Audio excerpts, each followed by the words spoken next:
मौलाना शहाबुद्दीन रिजवी हैं, वो कुछ और कहते हैं। वो ये कहते हैं, क्योंकि वहां शरीयत का भी हवाला दिया जा रहा है। अब दूसरे मौलाना क्या कुछ कह रहे हैं, पहले आप इन दोनों की बात सुनिए, फिर उसके बाद बात को आगे बढ़ाएंगे। शरीयत इस्लामिया ने भी इसका निज़ाम बनाया है और शौहर के ऊपर जिम्मेदारी आयद की है कि वो अपनी मुतल्लका बीवी का ख़र्चा दे जब तक कि उसका दूसरा निकाह नहीं हो जाता, और यही बात सुप्रीम कोर्ट ने कही है। तो इसमें मुस्लिम परसल्ला के कानून में और सुप्रीम कोर्ट में कहीं कोई फ़र्क या तज़ाद नज़र नहीं आता है। जब तक कि वो दूसरी शादी न कर ले या जब तक वो हयात से है, जब तक मर न जाए, शौहर से मेंटेनेंस लेना, ये इस्लामिक शरिया के ख़िलाफ़ है। ये इस्लाम में ऐसा सिस्टम नहीं है और ये इससे एक मर्दों पर एक और ज़्यादा एक ज़्यादती होगी। मौलाना कासमी साहब, और जो इतने सालों से आप महिलाओं पर ज्यादती करते हुए नजर आ रहे हैं, उसका जवाब कौन देगा? मौलाना साहब ये भी तो जवाब दीजिए। या आपको दिक्कत हो रही है कि सुप्रीम कोर्ट ने कैसे बेटियों की बात कर दी, उनके हक की बात कर दी, और ये देश संविधान से चलता है, शरिया से नहीं चलता है। उसकी आड़ में आप ये कह रहे हैं कि शरिया से ही चलेगा, आप उसमें दखल कर रहे हैं। ये किस तरह की बात है? लेकिन आप ये देखिए कि सुप्रीम कोर्ट एक तरफ ये फैसला सुनाता है और दूसरी तरफ जमीयत में किस तरह से हड़कंप मच जाता है। एक डर जो है वो साफ तौर पर नजर आ रहा है इन मौलानाओं के चेहरे पर, इनके मन में, और इसीलिए वो बैठक बुला लेते हैं। आज दिल्ली में जमीयत उलेमा एक हिंद की जो बड़ी बैठक है वो दरअसल यहाँ पर होती है, और गुजारा भत्ता पर आए सुप्रीम कोर्ट का जो ये फैसला है उसके बाद ये बैठक बुलाई जाती है। मौलाना अरशद मदनी ने ये बैठक बुलाई, लीगल टीम की ये बैठक यहाँ पर हो रही है कि आगे क्या करना चाहिए, किस तरह से इसे चुनौती देनी चाहिए। मुस्लिम महिलाओं के गुजारा भत्ता पर यह फैसला आया है और इसे लेकर उन्हें गुस्सा आ रहा है। सुनिए जरा, यहाँ सुनवाते हैं आपको। मज़हब इस्लाम में निकाह जो है ना सुन्नत है।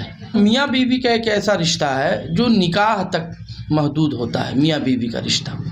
आप इस तरीके से देखें कि जब वो मर्द जो शौहर होता है वो जब निकाह करता है अपनी अहलिया के साथ, जब वो निकाह में रहती तो उठाता है वो इंसान, उसके बाद जब वो निकाह में रही नहीं तब उसके ऊपर मेंटेनेंस खर्च कहाँ से आता है। जिस प्रकार से कोर्ट ने आदेश दिया है कि महिलाओं को गुजारा भत्ता अधिकार है, मिलेगा उनको, और उसी के साथ साथ यह भी कह दिया है कि जो मुस्लिम महिलाएं हैं, तलाकशुदा महिलाएं हैं, उनको भी यह गुजारा भत्ता मिलेगा।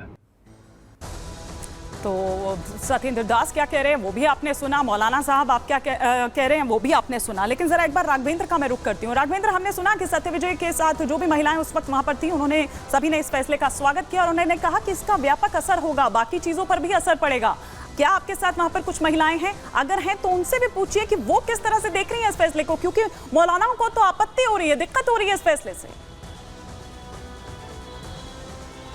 बिल्कुल, आप एकदम सही कह रही हैं। हमारे साथ महिला भी हैं, हम उनकी आप बीती भी सुनेंगे, उनसे हम डिस्कस भी करेंगे। आज हमने सुबह मौलाना से भी, लखनऊ के बड़े मौलाना हैं, उनसे भी बातचीत किया था, तो उनको कहीं न कहीं दिक्कत हुई थी। कह रहे हम तो शरीयत के साथ चलते हैं, लेकिन ये तो अब सुप्रीम कोर्ट की बात आ गई, हम लीगल ओपिनियन लेंगे। लेकिन सुप्रीम कोर्ट ने वाकई में मुस्लिम महिलाओं के हक़ में बड़ा फैसला दिया है। और देखिए हमारे साथ एक महिला भी हैं, मुस्लिम महिला हैं, हम इनसे जानेंगे पहले तो इस फैसले के बारे में, साथ ही अपना एक आप बीती भी आपको बताएंगे। अगर समय होगा तो जरूर सुनिएगा कि इनके साथ क्या हुआ था। मैडम, सबसे पहले सुप्रीम कोर्ट ने जो फैसला दिया कि मुस्लिम महिलाएं अब अपना जो भरण पोषण के लिए अपने शौहर से मांग कर सकती हैं, गुजारा भत्ता ले सकती हैं, इस फैसले को आप किस तरह देखती हैं? बहुत खुशी हुई कि कम से कम आज कोर्ट ने औरतों की बेबसी को समझा, तो कम से कम, वरना अब तक तो वो मर्दों के हाथों रौंदी जा रही थी।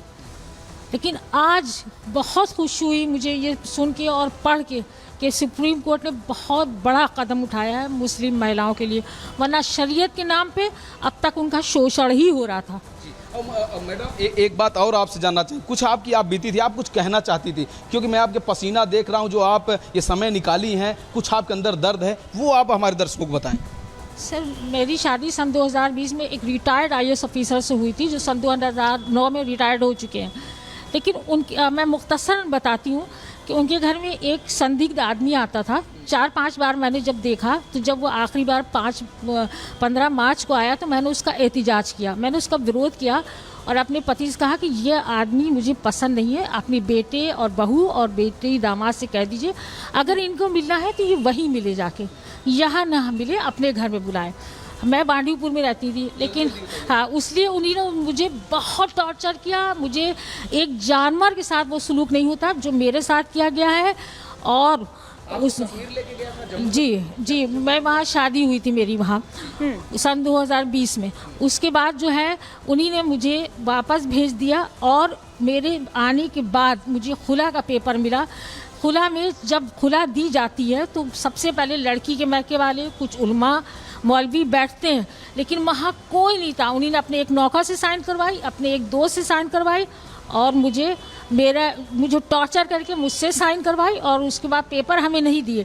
जब मैं अपने घर आ गई तब मुझे उन्हीं ने खुला के पेपर बजरिए डाल दिए। ये बता रही है राघवेंद्र कि शरीयत की आड़ में मतलब आप कुछ भी करेंगे और बार बार शरीयत का हवाला देते रहेंगे। फिलहाल शुक्रिया राघवेंद्र आपका भी, और जो महिला आपके साथ जुड़ी उनका भी। सत्य विजय आपका भी शुक्रिया और उन महिलाओं का भी शुक्रिया जो आपके साथ इस वक्त जुड़ी। लेकिन आप ये देखिए कि किस तरह से बार बार जब बात संविधान की भी आप करते हैं तो वो घुमा फिरा के फिर उसके बाद वो शरीयत की बात यहां पर लेकर आ जाते हैं। लेकिन all India Muslim personal law board ने क्या कुछ कहा ये भी हम यहां पर आपको समझाते हैं, बताते हैं कि क्या कुछ। दरअसल अब आप ये देखिए कि वहां जैसे ही फैसला आता है वैसे ही हड़कंप मचने लगता है। फिर यहां पर बैठक बुलाई जाती है। अब बैठक में ऐसा क्या प्रस्ताव पारित किया जाता है या क्या चैलेंज किया जाएगा, ये यहां पर देखने वाली बात होगी। लेकिन आपको बताते हैं कि मुस्लिम पर्सनल लॉ बोर्ड ने क्या कुछ कहा।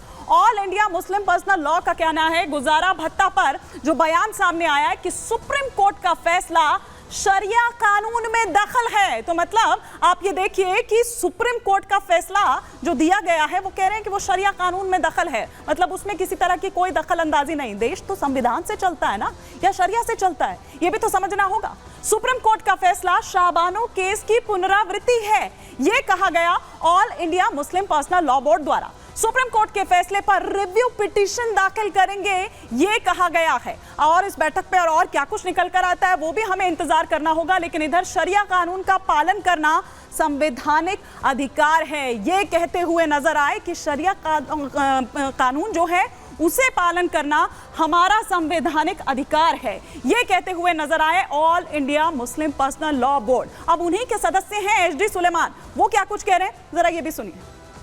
मैंने हमारी समझती हैं कि मुल्क की अदलिया से उन्हें इंसाफ मिल सकता है या 125 CRPC के तहत वो वहाँ जा सकती हैं, जा रही हैं।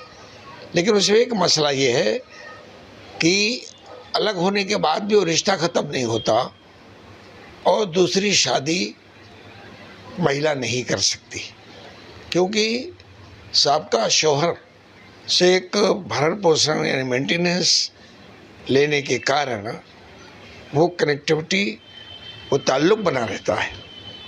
तो इसको मैं कहूँगा ये गैर फितरी अमल है, इट्स अननेचुरल अप्रोच।